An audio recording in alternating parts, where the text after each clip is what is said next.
लुधियाना के सुनील और उसकी बीवी रीटा एक अच्छे और संपन्न परिवार से ताल्लुक रखते थे। एक दिन रीटा की भाभी उसके घर आती है। रीटा, तुझे तो पता है तेरा भाई कुछ नहीं करता, ऊपर से 2 बच्चों की जिम्मेदारी, बेटी भी बड़ी हो गई है। तू तो बुआ है, कुछ मदद कर सकती है तो कर देना। कहाँ पैसे हैं भाभी, बस समझ लो किसी तरह हम लोग भी दिन काट रहे हैं। 2 ही तो कार है और मेरी बेटी भी बड़ी हो रही है। अब उसके लिए कार लेनी है तो 10 लाख का खर्चा तो लग ही जाएगा। तभी वहाँ सुनील आ जाता है। अरे शशि, क्या है, तू हमेशा पैसों के लिए परेशान क्यों रहती है? वैसे क्या जरूरत थी बेटी की शादी इतने बड़े घर में तय करने की? अरे पैसे नहीं थे तो ऐसे ही कर देती कहीं शादी। इतने बड़े होटल में क्यों कर रही है शादी? लेकिन यहाँ तो मामला शादी का है, डेट तय है। दरअसल तेरे भतीजे के पीएफ के पैसे आने हैं, पर उसमें देर हो रही है। जैसे ही पैसे आ जाएंगे मैं तेरे अकाउंट में डलवा दूंगी। ठीक है, हम लोग सोचकर बताएंगे। तभी वहाँ भतीजा आ जाता है। फूफा जी, आप लोग ही मदद कर सकते हैं, वरना तो कैसे काम होगा समझ में ही नहीं आ रहा। मैं वादा करता हूँ जैसे ही पैसे आ जाएंगे मैं आप लोगों को वापस कर दूंगा। हाँ भाई, ठीक है। अब देख भाई, हमारे लड़के तो सारा दिन घर पर पड़े रहते हैं, ना कमाते हैं ना कुछ कमाने की इच्छा रखते हैं। लेकिन चल, ये ले, कितने पैसे चाहिए? जी 4 लाख रुपए। ठीक है, लेकिन पैसे ध्यान से वक्त पर वापस लौटा देना। सुनील मुसीबत के वक्त बीवी के भतीजे की मदद तो कर देता है, लेकिन उन लोगों के जाने के बाद देख ले रीटा, तेरे मायके वालों ने मांगा तो दे दिया, वरना इन लोगों का मुझे कोई भरोसा नहीं है। अरे क्यों भरोसा नहीं है? इससे पहले तो कभी इन लोगों ने आपसे मदद भी नहीं ली। हाँ, ली तो नहीं, लेकिन पैसे की किल्लत ही रहती है ना इन लोगों के पास। अरे ठीक है ना, नहीं लौटा पाए तो भतीजे के ससुराल से निकाल देंगे। सुना है बड़े घर में शादी हो रही है। सुनील और रीटा पैसे तो दे देते हैं, लेकिन अगले रोज ही। हाँ भाई साले साहब, क्या हाल है? ठीक हूँ जीजा जी। क्या बात है, सालों बाद आपका फोन, जरूर कोई बात होगी, बताइए ना। अरे वो तेरी बड़ी भाभी आई थी, बेटी की शादी कर रही है ना, तो पैसे लेने के लिए मैंने दे दिए 4 लाख। सोचा भाई किसी गरीब की बेटी की शादी हो रही है, पुण्य मिल जाएगा।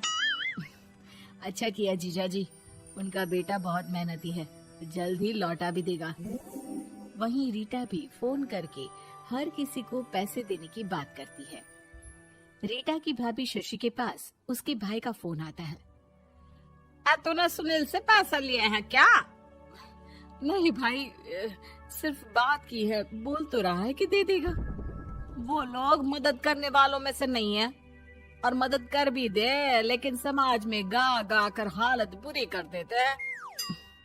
अब गाने दीजिए ना भाई, मैं क्या कर सकती हूँ, मेरे पास कोई ऑप्शन भी तो नहीं है। बेटी की अगले हफ्ते शादी जो है।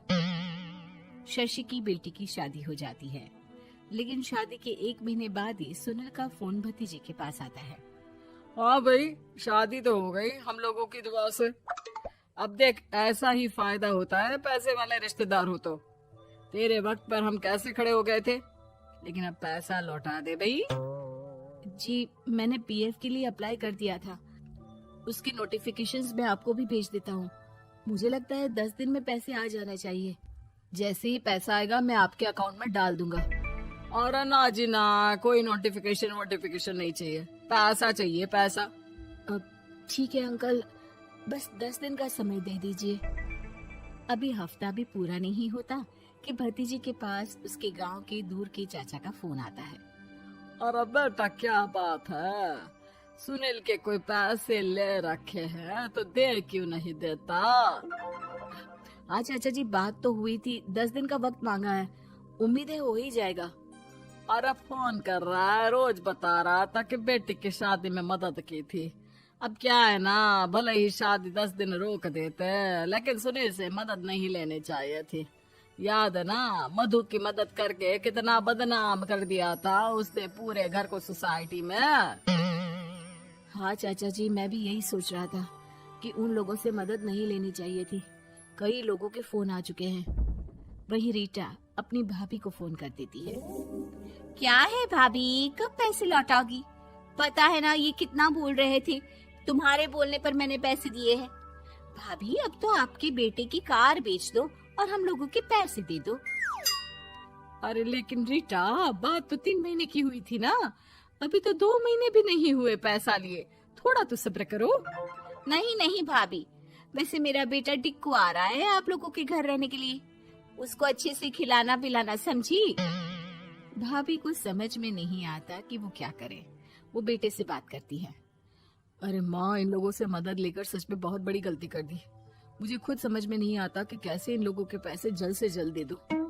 तभी डोरबेल बजती है और रीटा का बेटा टिक्कू घर में आता है। आओ बेटा, मामी के घर पहली बार आए हो रहने?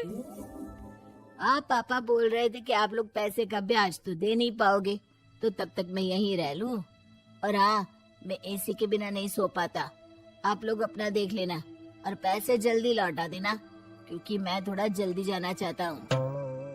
रीटा का फोन शशि के पास आता है। भाभी, पैसे कब तक दोगे? बेटी की विदाई के बाद शशि के घर का माहौल बिल्कुल बदल जाता है। वो हर वक्त बेटे से उसके पीएफ के पैसे पूछती, और पीएफ यानी कि सरकारी काम। आजकल में पूरा 1 महीना और बीत जाता है। भाभी, मैं और ये अमेरिका जा रहे हैं, घूमने के लिए पैसों की बहुत जरूरत है। रीटा, मैं पूरी कोशिश कर रही हूँ कि जल्द से जल्द पैसे का इंतजाम कर दूं, लेकिन पक्का नहीं बोल सकती। तभी सुनील का फोन भतीजे के पास आता है। देख माना 3 महीने की बात हुई थी पैसे लौटाने के लिए, लेकिन अभी मुझे पैसों की काफी जरूरत है। मैं अमेरिका जा रहा हूँ, तो पैसे मैंने किसी से ब्याज में पकड़ लिए हैं। तू हर महीने 4 लाख का 20,000 ब्याज डाल देना मेरे अकाउंट में। सुनील फोन रख देता है, लेकिन भतीजा काफी परेशान हो जाता है। वो ऑफिस से शाम को घर आता है कि माँ पूछती है, क्या हुआ बेटा? बेटा माँ को सारी बात बता देता है। माँ भगवान के सामने हाथ जोड़कर खड़ी हो जाती है और रोने लगती है कि तभी बेटे का मोबाइल पर मैसेज बजता है। माँ, पीएफ के पैसे आ गए। और वो ऑनलाइन ही सुनील के पैसे वापस कर देता है। भला हो भगवान का।